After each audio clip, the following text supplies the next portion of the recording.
Not often do you get a game that features gamers' worst fear, going outside, the outside, anything that is outside their room. And I want to talk about a game that I played recently called Look Outside. Now, I've known about this game for such a long time, mainly because one of my friends really likes the game and he has been pestering me for the greater part of a year to play it because he thought that I would like it and thought it would be, and like he also really enjoyed playing it. And other than that, I heard really nobody talk about this game in any way. I know it has a decent amount of like support when it comes to Steam reviews and stuff like that. And obviously, I'd assume a lot of people play the game for it to get as many updates as it has over the last year.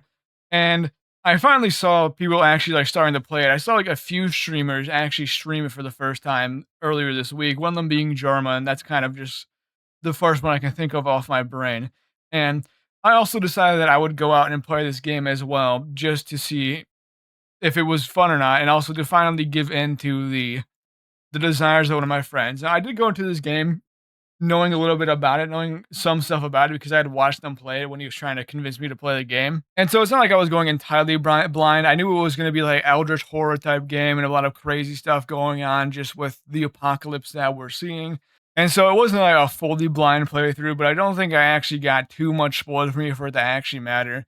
And I just want to talk about this game. I think this is like a really enjoyable game and it's really fun and it's unique. I'm not the biggest fan of like these turn-based games. I think it's just because I have a fried brain due to the social media ecosystem that we're at. So I want stuff to go as quickly as humanly possible. But that just might be like an idea that I'm putting in my own brain, and I can actually play games like this and have fun because I did have fun playing this game, and it was really enjoyable.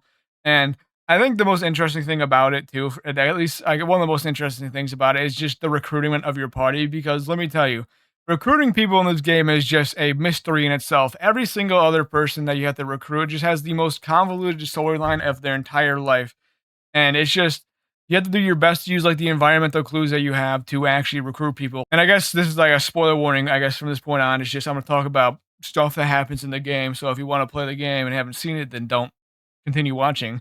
But for example, Joel is the person I had in my party for literally the entire game. He's the first person I recruited. And he was an interesting fella where, he found him brushing his teeth and he's kind of freaking out.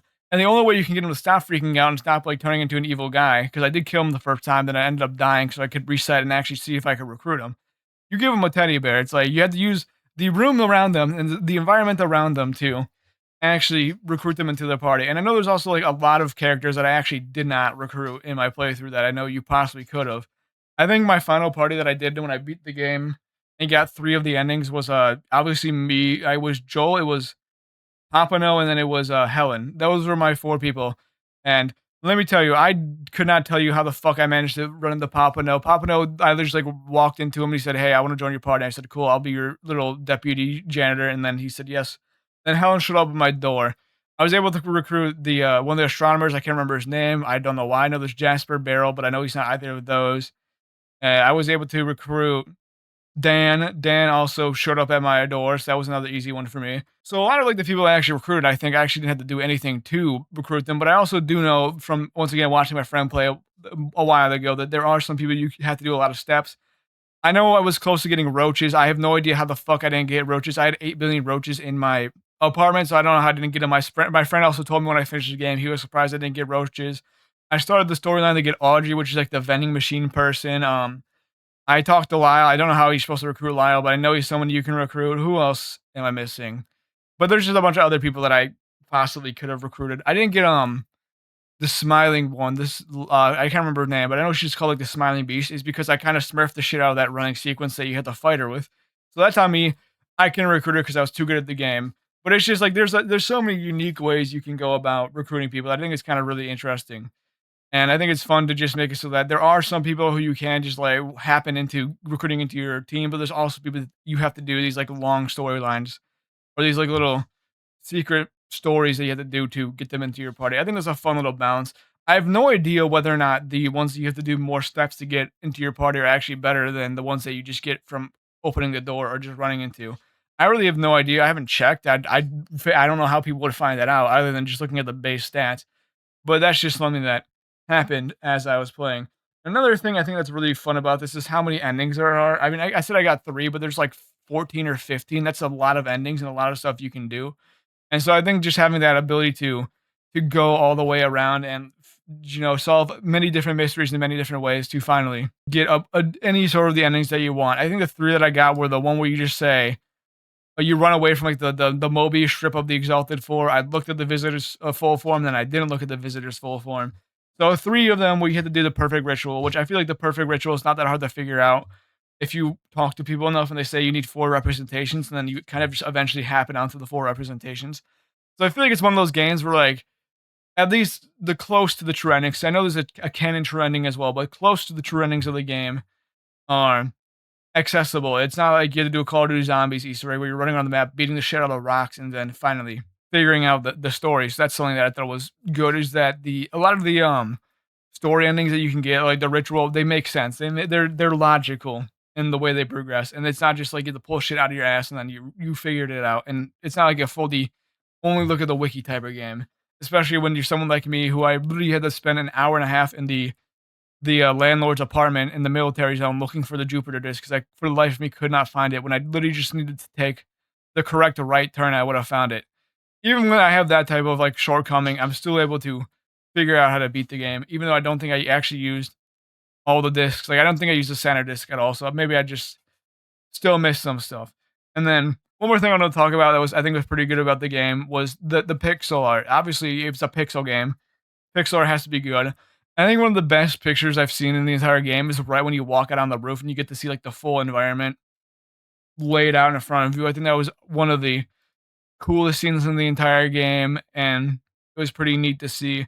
And it just seemed like everything had like a little bit of detail. Everything had a lot of detail in it where it's not like the pixel art looked like it cut corners. Everything looked like it had time and effort and blood, sweat, and tears put into it. And I thought that was something cool.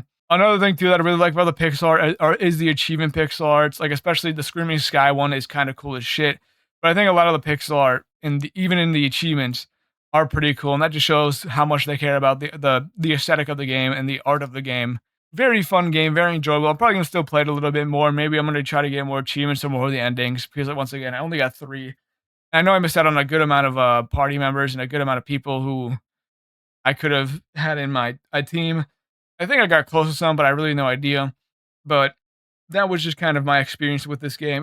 It was an overall just swell time.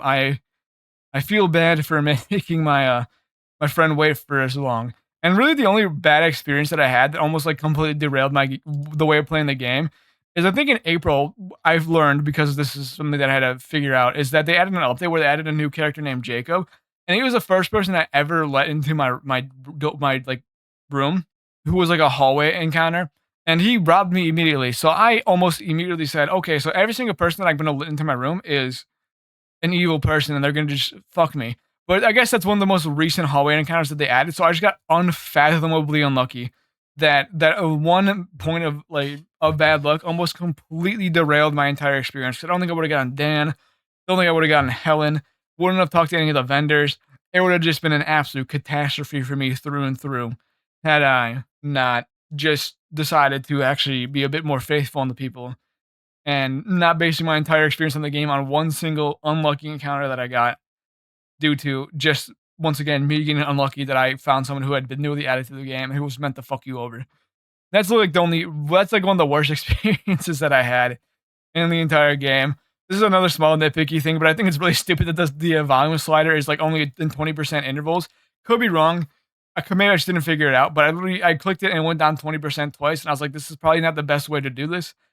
And it kind of made it so the volume balancing for when I was playing the game was a bit wonky because I just had those are weird intervals for the game to be allowing its volume to be changed. That was kind of an interesting decision that I couldn't figure out why that was the case. But that's big criticism right there. Is the audio was just a bit fucked. But that's really all I gotta say about the game. I think it's really fun, and if you haven't played it and you made it this far, you should go play it. But that's it. Thank you for watching. Goodbye.